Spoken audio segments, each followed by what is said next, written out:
तो आज हम मार्क मेंसन की एक ऐसी किताब के बारे में बात करने वाले हैं जो दिमाग को एकदम हिलाकर रख देती है। नाम है एवरीथिंग इज एफ्ट। ये किताब उस अजीब सी उलझन को पकड़ने की कोशिश करती है जो शायद हम सब ने कभी न कभी महसूस की है कि जब कागज पर सब कुछ बढ़िया होना चाहिए तो अंदर से सब इतना बिखरा हुआ क्यों लगता है। चलिए इस विरोधाभास की तह तक चलते हैं। तो ये है वो बड़ा सवाल। अगर आप आंकड़े देखें तो हम इंसानियत के इतिहास के सबसे अच्छे समय में जी रहे हैं। हम पहले से कहीं ज्यादा अमीर हैं, ज्यादा स्वस्थ हैं और ज्यादा आज़ाद हैं। तो फिर ऐसा क्यों है कि हमारे आसपास एक अजीब सी बेचैनी, एक निराशा का माहौल है? ऐसा क्यों लगता है कि सब कुछ गड़बड़ है, सब कुछ टूट रहा है? और ये जो कंट्रास्ट है ना, ये सच में हैरान करने वाला है।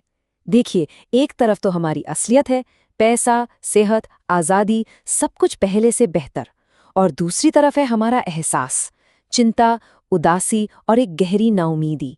यही वो विरोधाभास है जिसकी जड़ में ये किताब जाती है। तो आखिर ये हो क्यों रहा है? इसकी जड़ क्या है? मार्क मेंसन कहते हैं कि इसका जवाब बाहर की दुनिया में नहीं, बल्कि हमारे अपने दिमाग के अंदर ही छिपा है। हमारे अंदर दो अलग अलग तरह की ताकतें हैं जो लगातार आपस में लड़ती रहती हैं, और शायद हमारी सारी बेचैनी की वजह यही लड़ाई है।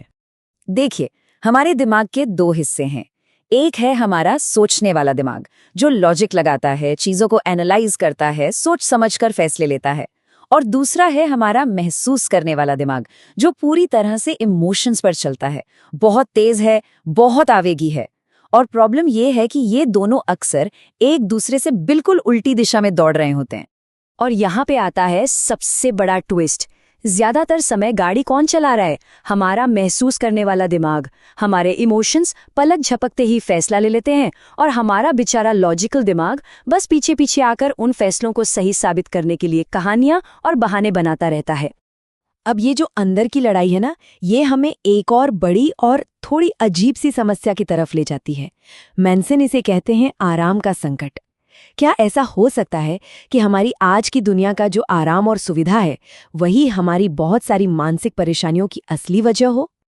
देखिए, हम इंसान बने ही इसलिए हैं कि प्रॉब्लम सॉल्व करें, संघर्ष करें। यही चीज हमें एक मकसद देती है। लेकिन आज की आरामदायक जिंदगी ने हमसे वो जरूरी संघर्ष ही छीन लिए हैं। तो होता क्या है, जब कोई बड़ी असली समस्या नहीं होती तो हमारा दिमाग छोटी छोटी फालतू चीजों को लेकर परेशान होने लगता है, और धीरे धीरे जिंदगी एकदम खाली, बेमतलब सी लगने लगती है। तो अगर आराम ही एक तरह की प्रॉब्लम है, तो फिर इसका हल क्या है? यहाँ मेंसन एक बिल्कुल उल्टा, एक क्रांतिकारी आइडिया देते हैं। वो कहते हैं कि हमें दर्द और पीड़ा से भागना बंद करना होगा, क्योंकि दर्द समस्या नहीं है। दर्द तो समाधान का एक बहुत जरूरी हिस्सा है। हम सब उम्मीद के बारे में क्या सोचते हैं? यही ना, कि आगे सब अच्छा होगा, कि भविष्य में कोई दुख दर्द नहीं होगा। हम एक परफेक्ट फ्यूचर की उम्मीद करते हैं।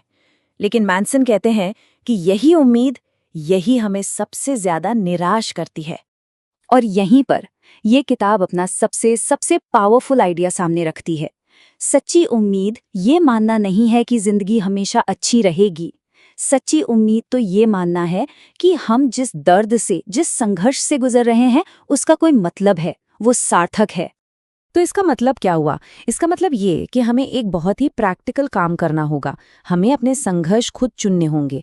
जिंदगी का असली मकसद और मतलब समस्याओं से भागने में नहीं, बल्कि सही समस्याओं को चुनने में है।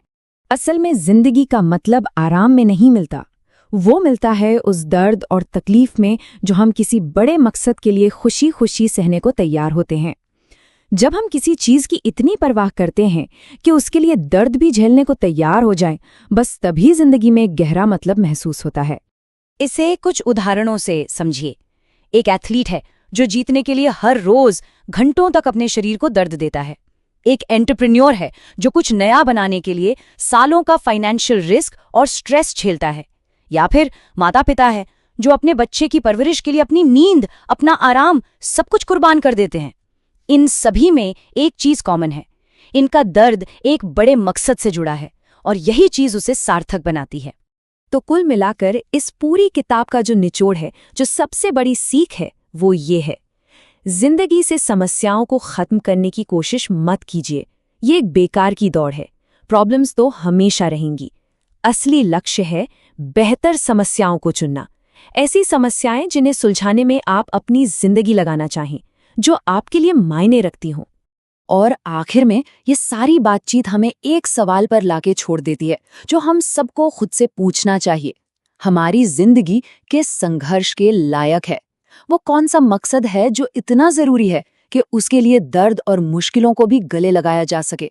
क्योंकि मैनसन के हिसाब से इसी सवाल के जवाब में ही सच्ची और कभी न खत्म होने वाली उम्मीद छिपी है।